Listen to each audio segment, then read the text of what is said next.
Hello everyone, welcome back to my channel, and in today's video we're going to cover the most requested question on my Instagram handle about this plant wall that I have. I'll just zoom out a bit to show you how this wall looks like from my living room. Here it is. So I have this couch right over here and some paintings that I've done that's hung up right here. uh, these this is mine, this is mine. These two are one of my friends, and this was done by my daughter Grace, and this one's mine too. So here it is. This is this huge wall of windows, and that is the door that opens towards the balcony. And I've got this huge wall of plants right over here near the balcony door. And every time I post a picture of this on my IG handle, I get a lot of questions on how I have hung these pots. So the question is not about the plants but about how I've made this wall. So I was planning to change this wall into a different one with shelves. So before I did that, I thought it'll be useful to show you how I did this, just in case you want to do something like that. So here it is. This is one of the macrame wall hanging that I made. I have a tutorial for this on my YouTube channel, which I'll link somewhere here for you guys. Okay, so coming to this plant wall, let me tell you, if you are planning to make a plant wall like this, you should choose a wall which is close to the window so that it gets abundant natural light.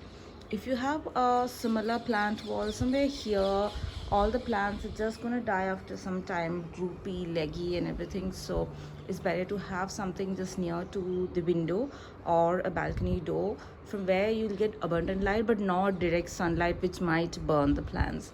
Okay, so first let me tell you what kind of plants I've kept here. As you can see, most of these plants are money plants. This is a neon pothos. This one is enjoy pothos, and this one is the normal variegated pothos. This one is a jade pothos which doesn't have any variegation. This isn't a pothos, but it's kind of like a fake pothos. This I think is Kindopsis. It's also called as satin pothos. And then I have here there is a philodendron here, and this is the only different plant, syngonium, which I have. I've kept it here because everything is green. I wanted to add some colors, so I've added this pink syngonium. I also want to add some wandering dew as well, but I don't have any vacant spot here, so probably I'll update later on with some colorful plants as well. So now coming to the pots. The pots that I've used are all very small pots, mostly like 4-inch size. I'm just taking out this one to show you how small it is. So this is a pot that I have. It's a 4-inch pot, and what I have done is I have tied a twine around it. So it's just a normal thicker twine, and I've tied this twine around it, and I've made like a bucket kind of a handle around it. Now on the wall I have used a tiny nail, which is like a an inch long nail, or I think even smaller than that. So this kind of nails does not need any drilling on the walls. So once you remove this, you are just left with a really tiny kind of a small spot over there, which you can readily just fill. What I have done is I haven't really used entire soil for it. I have used a mix of soil and coco peat to keep this pot really light, so that it doesn't have the nails doesn't have to hold much of weight. So that is what I have done. So you can see the soil. Otherwise also kind of the pot is too small to hold much soil, and if you have really heavy soil, once you water it, the pot is going to weigh too much. So to take care of that, I have mixed coco peat and soil to make a light soil mixture for these plants over here. And for watering, that's another important question that I keep getting: how do you water these plants? So most of the time I'm just too lazy, like just when I'm going to leave for office, I feel like, okay, these leaves are drooping, I need to give it some water. So I just pour water from here, okay, just a bit of water, just to make sure that it doesn't die by the time I reach back from office. But most of the time what I do is I take out these one by one and I dip it in water in the kitchen sink, let all of the soil soak in the entire water, and then after some 5-6 minutes of draining of the water, I hang them here. So that's like a process that I do weekly once. And as I told you, these have cocopeat base, so for me it isn't like I have to water them daily or so. I water them, like as I told you, I just pour some water right here. That's like on Wednesday I do that. In the mid of the week I just pour some water. So I start from the top one here. So when I pour water in this one, whatever excess water is there, it drains down and comes here, and this water drains down and goes to this one, and this one comes down in here, and so forth. But it just so happens that the water that is draining down, it doesn't really go inside the pot, it just flutters across the leaves and comes down. So what I do is this, I told you, is a balcony door. So I have this mat over here, so I keep the mat right beneath the surface and I pour the water, so that whatever is left off and is falling down, it'll just fall on this mat. So that's what I generally do. And on Sundays or Saturdays I give them this good soak. The entire pot, the entire soil gets soaked in the water, and that's what I do. Sometimes, yes, of course, when I'm pouring water into these pots, the wall does get dirty. Like I'll show you right here. I hope you can see that, right?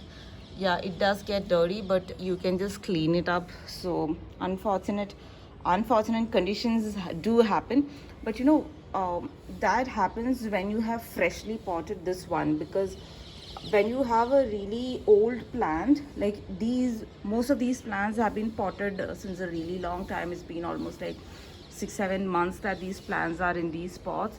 So the soil is like really compact, and when you pour water, just the pure water comes down. So when you have recently potted these plants, it just so happens that when you pour the water, the soily muddy water comes out. So that's something that you need to look out for. So this happened because some of these pots had really less soil, and I wanted to add, like the soil is too deep inside, right? So I put a layer of new soil and I poured water, and kind of that soil came out muddy. So just you can in the beginning phase, when you have done this, you can just make sure that you take each of these out and water it and bring it back, like how I do on weekends. Another question I generally get is, once I take it out, how do I position it in the same way? So as you can see, it's not really positioned alternately or something. It just happened that it is in this position. But what I do is I kind of keep the twine long enough, and I have multiple knots here. Like for example, let me show this one down here. So you can see the twine is this long, and I have a knot here, I have a knot here, and I have this final hook here. So sometimes when I'm positioning it back, I feel like it's just too low, so I'll hang it here, or I'll hang it in the middle, or I'll hang it at the end. So most of the twines have that. See, this is a longer version, and I have this additional one. I have a knot here, but it's hooked here. So when I put it back after watering, I just hang it, like I just try hanging it here first and see if it's positioned. If not, I'll just loosen it a bit on the next knot. So that's how I do it. I don't have like a fixed numbers for the pot. If you want, you can have it, but most of the time what I do is I try to shuffle the plants as well. Like if you see from here, this is the balcony side. So if you see from here, most of the plants on this side is getting really nice light, whereas the plants on the other side, like this particular plant, might not be getting too much light because it's hidden behind this one. So generally on Saturdays and Sundays after watering, I just shuffle few of the plants to this side and few from this side to that side, so that all of them get equal amount of light. So because of that, I haven't really fixed or assigned locations for all of the plants. And yeah, I guess that's it. So I'll just give you a tour again from top to bottom, and close-up view of all these things. I hope this video was useful for you, and if you have any more doubts, or if you have any queries, or you want me to do any other video related to these, just let me know in the comments below. I'd love to make another video. So and also, yes, please do subscribe to this channel if you find that the content is something that you love seeing and you would want to see more of such content. Please do support this channel by hitting that like and subscribe button.